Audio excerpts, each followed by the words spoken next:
Picture this. You are standing in line at your favorite coffee shop. The aroma of roasted beans fills the air, the hum of conversation surrounds you, and the barista calls out your order. You reach into your pocket or your purse. You don't pull out a crumpled stack of paper bills. You don't count out coins. You pull out a sleek, rectangular piece of plastic. Maybe it is heavy, made of metal, cool to the touch. Maybe it is a vibrant sapphire blue or a deep, prestigious obsidian black. It feels significant. It feels powerful. You tap it against the screen. A pleasant chirp sounds. You walk away with your coffee. It felt like nothing. Actually, that is not entirely true. It felt like progress. It felt efficient. It felt like you were participating in the modern world. But that tiny, pleasant chirp was not the sound of a transaction being completed. It was the sound of a trap snapping shut. It was the sound of a system that has been engineered by the brightest minds in psychology, mathematics, and economics to quietly, slowly, and methodically dismantle your financial future while you smile and thank them for the privilege. We need to talk about the plastic in your wallet. We need to look past the marketing, past the rewards points, and past the convenience to understand what is actually happening beneath the surface of that transaction. Because the truth is, your credit card is not a financial tool designed for your benefit. It is a weapon designed for your destruction, and it is currently pointed directly at your future self. Let's begin with the neuroscience, because this is where the battle is actually lost. It is not lost in your bank account, it is lost in your brain. When you pay with cash, actual physical money, something fascinating happens in your mind. Neuroscientists have observed this in MRI scans. When you hand over a $100 bill, the pain centers of your brain light up. The insula, the same region that processes physical pain and disgust, activates. You feel a sense of loss. You are physically parting with value. That pain is a natural break. It is an evolutionary safeguard that makes you hesitate, makes you question if this purchase is truly necessary. The credit card industry knows this. They know it better than you do. Their goal for the last 50 years has been to anesthetize that pain. They call it frictionless spending. By replacing the paper money with a piece of plastic, or even better, a digital wallet on your phone where you don't even have to look at the card, they have severed the connection between buying and paying. When you swipe, the insula stays quiet. The pain center does not light up. Instead, you only get the dopamine hit of the acquisition. You get the reward without the sacrifice. This creates a distortion in your reality. You are living in a world where you can consume endlessly, but the consequences are pushed into a foggy, distant future. It is a form of temporal displacement. You are enjoying the dinner, the vacation, the new clothes today, but you are forcing a future version of yourself to pay for it. And that future version of you is going to pay a price far higher than the sticker on the item. This brings us to the second mechanism of the trap, the mathematics of misery. We have all heard of compound interest. Einstein reportedly called it the eighth wonder of the world. He said, "He who understands it earns it. He who doesn't pays it." When you use a credit card and carry a balance, you are on the wrong side of that equation. You are not just paying interest, you are paying interest on your interest. It is a biological growth, like a bacteria in a petri dish, expanding exponentially. Let's look at the minimum payment. This is perhaps the most deceptive number in the entire financial industry. When you get your statement, the bank highlights this number. They make it bold. They make it look manageable. They are whispering to you, "Don't worry, you only need to pay this tiny amount." It feels like a lifeline. It is not a lifeline. It is an anchor.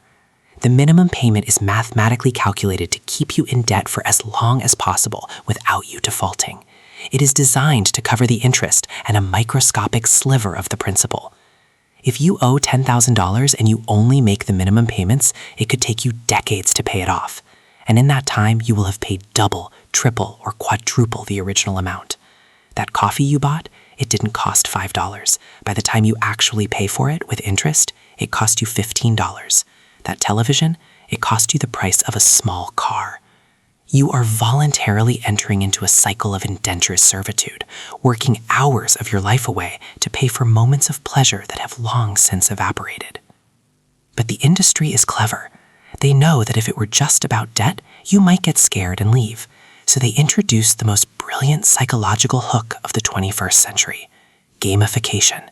They introduced rewards, points, miles, cashback. This is the shiny lure. They tell you that you are earning money by spending money. They tell you that you are a smart shopper because you get 2% back on your purchases. Think about the absurdity of that for a moment. You are not earning anything. You are spending $100 to get $2 back. But the psychology works. It makes you chase the status. You want the platinum card. You want the reserve card. You want the heavy metal card that makes the distinct clunk sound on the table, so everyone knows you have arrived. These rewards are not gifts. They are marketing budgets. The banks generate billions in interchange fees, the fees merchants pay every time you swipe. Who pays those fees? Ultimately, you do, in the form of higher prices. But more importantly, the rewards incentivize you to spend more. Studies consistently show that people using credit cards spend significantly more, up to 100% more, than those using cash. Why? Because of the points. You justify the extra appetizer, the upgraded seat, the unnecessary gadget, because you tell yourself, I'm doing it for the miles. It is a hallucination. You are stepping over dollars to pick up pennies. Now, let's go deeper. Let's talk about the silent erosion of your character and your peace of mind. Debt is not just a number on a screen. It is a spiritual weight. It is a background radiation of anxiety that permeates every moment of your life. When you owe money, you are not free. You cannot quit the job you hate because you have payments to make. You cannot take the risk to start your own business because you are tethered to the billing cycle. You cannot speak your mind freely because you are beholden to the system that feeds you. The credit card transforms you from a creator into a consumer. It shifts your identity. You stop looking for ways to build, to grow, to produce value, and you start looking for ways to display value. It fuels the comparison culture. We buy things we don't need with money we don't have to impress people we don't like. And the credit card is the enabler of this tragedy. It allows you to fake a lifestyle that you haven't earned. It allows you to construct a facade of success that is built on a foundation of sand. And what happens when the sand shifts? What happens when the emergency strikes? The car breaks down, the medical bill arrives, the job is lost. If you have been living on credit, relying on that plastic buffer, you have no resilience. You have no margin. You fall off the cliff immediately. The credit card, which you thought was your safety net, suddenly tightens around your neck. The interest rates spike, the late fees pile up, the calls from collectors begin. The sleek, shiny, powerful tool becomes a shackle. We must also address the credit score myth. Society has convinced you that a high credit score is a sign of financial health. It is not. A credit score is a debt score. It is a measurement of how good you are at playing the bank's game. You can have a perfect credit score and have $0 in the bank. You can have a perfect credit score and be drowning in payments. Conversely, a person with millions in cash and no debt might have no credit score at all. Do not confuse your creditworthiness with your net worth. They are often inversely correlated. The pursuit of the perfect score often leads people to keep debt accounts open just for the history, keeping the door open for temptation. So what is the cost? The cost is your freedom. The cost is your optionality. Every dollar you send to Visa or MasterCard or American Express is a dollar that is not working for you. It is a soldier you have sent to fight for the enemy. If you took the average car payment and the average credit card payment and invested that money instead of sending it to the bank, you would be a millionaire in retirement. That is not hyperbole. That is simple math. By using credit, you are systematically transferring your wealth from your family to the bank's shareholders. You are literally working to pay for their dividends. The destruction is quiet. It doesn't happen with an explosion. It happens with a whimper. It happens in the quiet desperation of 3 a.m. when you stare at the ceiling, wondering how you are going to juggle the bills this month. It happens in the arguments with your spouse about money, which is the leading cause of divorce. It happens in the stress that raises your cortisol levels, slowly damaging your heart and your health. The credit card is destroying you physically, emotionally, and financially. But the narrative can change. You are the protagonist of this movie, not the victim. The first step to breaking free is waking up. It is realizing that the matrix of credit is a construct designed to harvest your energy. You have to get angry. You have to look at that card not as a status symbol, but as a parasite. Imagine a life without it. Imagine the feeling of walking into a store and knowing that if you buy something, you own it 100%. No payments, no interest, no lingering obligation. Imagine the power of having money in the bank that is actually yours, earning interest for you, not against you. This is not a fantasy. This is how people lived for thousands of years before the 1950s, and it is how the truly wealthy live today. They don't borrow for consumption, they borrow for investment. They don't use credit to buy shoes, they use leverage to buy assets. The path out is simple, but it is not easy. It requires a radical shift in behavior. It requires you to stop caring about the points. Stop caring about the airline miles. They are crumbs. You want the whole cake. You need to perform plastic surgery, cut the cards, remove the saved numbers from your browser, delete the apps, introduce friction back into your life, force yourself to feel the pain of paying again. Use a debit card, use cash, reconnect with the reality of your resources. Then attack the debt. Whether you use the snowball method, paying off the smallest balance first to get a psychological win, or the avalanche method, attacking the highest interest rate first, the math matters less than the momentum. You need to become aggressive. You need to treat the debt like an emergency, because it is. It is a fire burning in your living room. You wouldn't sit and watch television while your sofa is on fire. You would put it out. As you pay it down, you will feel something shift. The anxiety will begin to lift. The fog will clear. You will start to see the future not as a place of obligation, but as a place of opportunity. You will regain your agency. You will realize that you don't need the bank's permission to live your life. You will realize that cash is king, not because it's old-fashioned, but because it is final. It is truth. This is a journey from slavery to sovereignty.